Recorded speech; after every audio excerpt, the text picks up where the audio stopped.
I'm not of the LGBTQ plus. And normally I don't discuss LGBTQ plus issues on my channel. The main reason being not so much my religious belief, but because that's not my community and I don't feel like I should speak on it. So the article's gonna pop up here in a little bit. And when you see the article, you know you've read right. Okay? Often we talk about historical wrongs with redlining and discrimination. I told y'all, because I live in the state of Washington, about the housing in Seattle, how there's an act that was passed in 2023 where housing stipend of $150K each for low income blacks, Hispanics, and Native Americans will be doled out. And how I broke down why I think a lawsuit's going to ensue in this. So let's get at this current story. I'm not going to read the whole article like I did with the Seattle one, and I'm putting these back to back so that you can all do your own contrasting comparisons. Okay.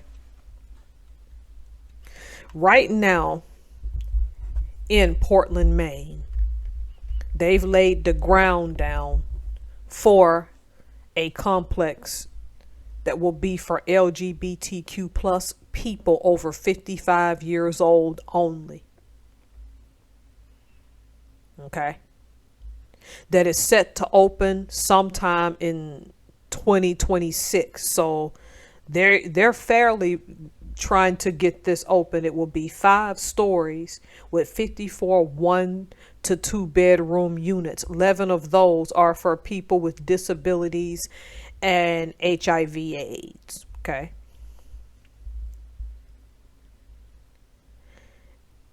So the gist of it is they want to create a community of their own people where they can come together and not be discriminated against. And really, if you look at the history of the United States, everybody has their own areas. There are predominantly black areas. There are little Italys. There are Chinatowns. There are little Japan towns. There are different little enclaves associated with different races and ethnicities. Historically, if you were gay, you had to suppress that in the United States. So I am going to acknowledge that tidbit. Okay. I'm going to say something controversial despite my religious beliefs. America's a free country, therefore, I think that the LGBTQ have a right to have this complex. Given that there have been historical neighborhoods based on race and ethnicity in this country for the longest time. There's one innate human fact that we all need to accept. Some people want to be around their own and want to be in a living space that is safe for them based on their own. Because despite my belief, I don't believe you should harm LGBTQ people solely for being LGBTQ. You should not put your hands on people unless they are a threat to your life. Now, that being said, I believe in all of these ethnic places because they each bring their own perspective. You're never going to change the human fact that some people want to be around their own. Here's why, though I made that statement, that a lawsuit's probably coming.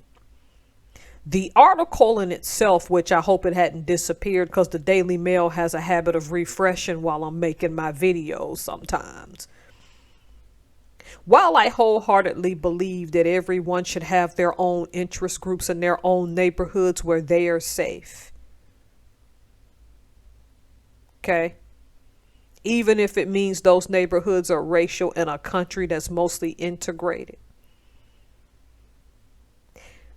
One of the primary reasons that this is going to go to a lawsuit is because public funding was used to make this. We can argue that the LGBTQ is part of the public, okay? Without a doubt they are. The argument can also be made that due to the housing crisis, a person who wanted to sue can say, but I'm pro LGBTQ friendly. I might be straight, but I love those people. Why would they not want to live with me? Not all of us hate LGBTQ for being LGBTQ. So why should we be alienated in this time where housing is sparse? Because we're not that. Someone else who is LGBTQ can say, wait a minute. I have HIV/AIDS and other debilitating disabilities, and I'm under the age of 55 years old, and I have no one. Why can't I live in this housing? Again, if you're LGBTQ and you're watching this, I'm really not trying to offend y'all. I'm just giving you the scenarios as to the lawsuits that I know are probably coming. And then that becomes another dilemma. A heterosexual person with significant disabilities or HIV/AIDS can say, what does having disabilities and HIV have to do with gender? Because their argument can be, I have either a disability and or HIV/AIDS, and I've never been gay, and I'm pro-LGBTQ. Why can't I live there? And the reason I'm bringing these scenarios up is that I've read the comment section, and some people are making this political, and because I'm federal and I'm under the Hatch Act, I can't discuss politics, which I'm kind of happy about, because to me the Hatch Act is a sexy piece of legislation. And I say that with the most respect, because it gets suffocating anyway to make politics your whole life. So because they've made that article so political, there's no way I can fully read it like the last article. There's very little politics in that article, in a sense that there have a divide. But in this article, to me, there was definitely a lot more politics. Again, in a country that's realistically integrated, some LGBTQ people are going to want to live with people who do not identify as that. But some people are going to want to be with their own. But because public funding was used to do this, I hate to tell y'all, and I don't want to be the bearer of bad news, the lawsuits are coming. Because all it's going to take is one non-LGBTQ person with a disability that may or may not be homeless, who has debilitating disease like HIV/AIDS that's not homeless, or somebody who will say, I'm pro-LGBTQ and I love them. Why can't I live amongst them?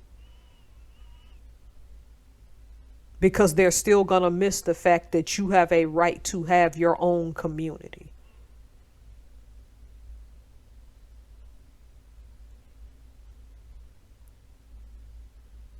Even you all are subject to political correctness. It sucks, but it is what it is.